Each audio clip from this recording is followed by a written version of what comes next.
Chapter 141. Enoch incites the patriarchs to love for Emmanuel.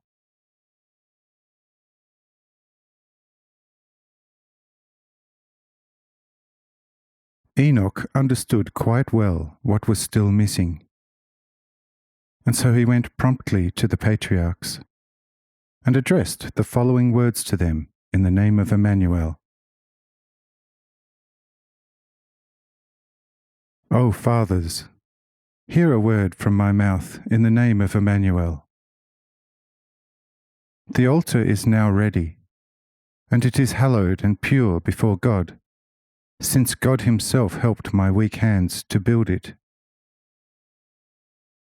Upon it, the rich wood of the cedar has been laid in the proper order, and the sacrificial lamb is prepared, awaiting its sublime destiny.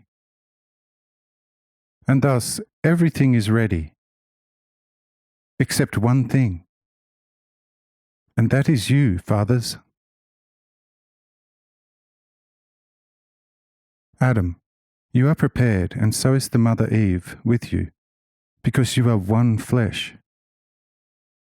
But where are Seth, Enos, Kenan, Mahalaleel, Jared, and you, my son, Methuselah? Although you are present in the flesh, there still beats in it an absent heart. This heart should be present in the true and purest love, since the highest love of the Father is visibly present. O Seth, behold, whenever I opened my mouth, you were the first who received every one of my words joyfully, like warming sun rays in winter, retained them securely in your heart, and then arranged your life accordingly.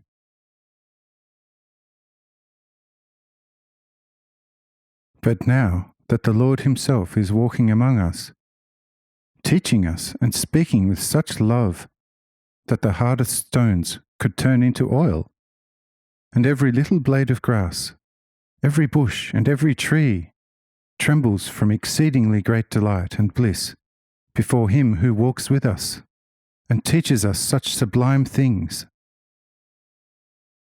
Behold, now you are so quiet, as if the whole matter were not in the least your concern, and you only gape full of curiosity, expecting new and greater wonders to entertain you. However, to make the Lord in your heart a pure sacrifice of love, look, for that you have become too indolent. This will not make the Lord proud of you.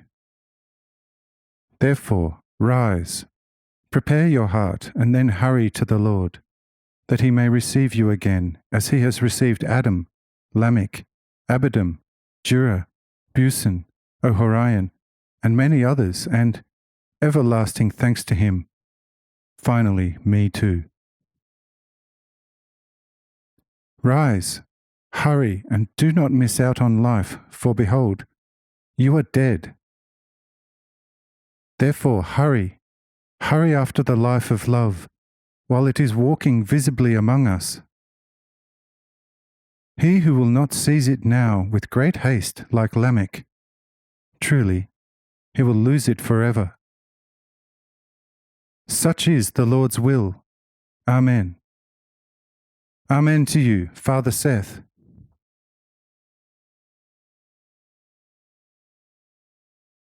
And Seth was so terrified that he jumped up, ran to Emmanuel, and poured out his heart, entreating him for mercy and grace. And Emmanuel said to him, Seth, you came when I had you called, and so you may remain.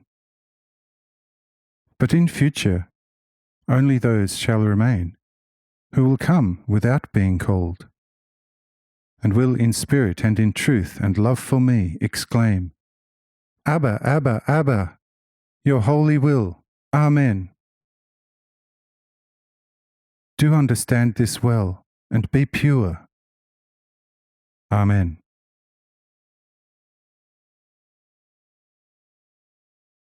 When Enoch wanted to address his call also to the others, they jumped up in haste and exclaimed unanimously, "O Enoch, do not call us, for your call is more terrible than death. Behold, we now clearly see the magnitude of our guilt and are unworthy of your call. But go to the Holy One, whose name we are not worthy of uttering, and entreat him for us, your poor dead fathers, and your dead son Methuselah, to show us mercy. Amen." And Enoch replied, "What nonsense are you speaking? Do you think that if I had to forgive you something, I would sooner give you a favourable hearing than would Emmanuel?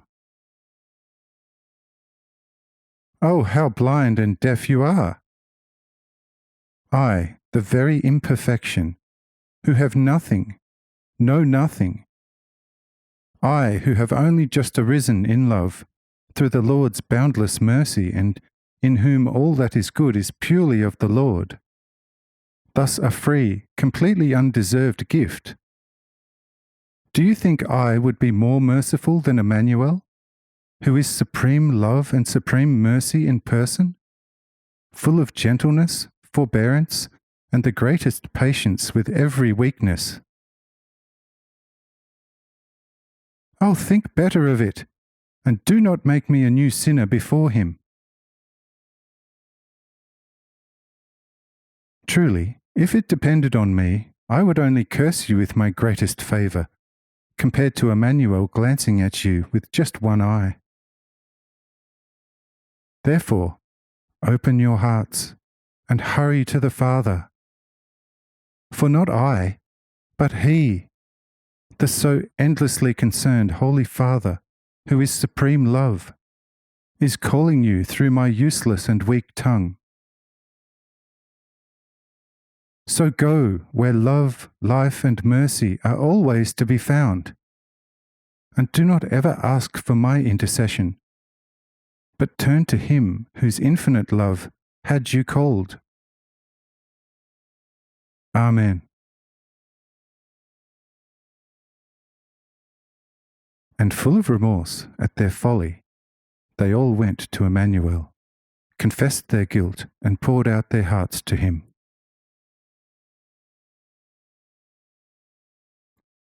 But Emmanuel gazed at them and said, "Children, why do you fear the best and most loving Father? And yet you do not fear men, in whom all the good is only from me, whereas their own is pernicious evil and all wrong. Do you really believe that I could be influenced by humans, thereby making them appear more merciful than I am? Or do you think that Enoch has more love than I, through which he could have moved me to absolve you from your guilt? Oh, you fool who are fathers yourselves, and love your children although you are full of wickedness. Tell me, when has ever a stranger loved your children more than you do?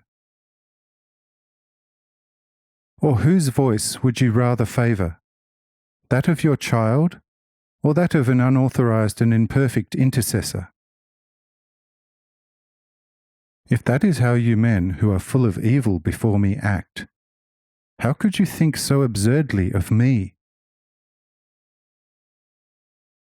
Therefore, change your way of thinking and bear in mind that I alone am your Father, and all of you are children of one Father, to whom you have a right through love. Amen.